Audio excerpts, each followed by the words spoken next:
పద్దెంది పడిమెట్ల పైకెక్కి గుడికేగు భక్తులకు ఎదురొచ్చే బంగారు స్వామి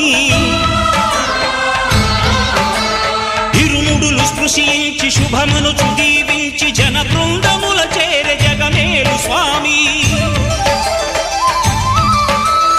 తన భక్తులొనరిల్చు తప్పులకు తడబడి ఒక పక్క ఒరిగెన ఓంకారమూర్తి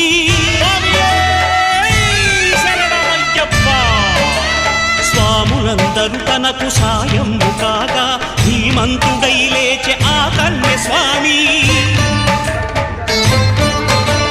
పట్టబంధము వీడి భక్తతతికై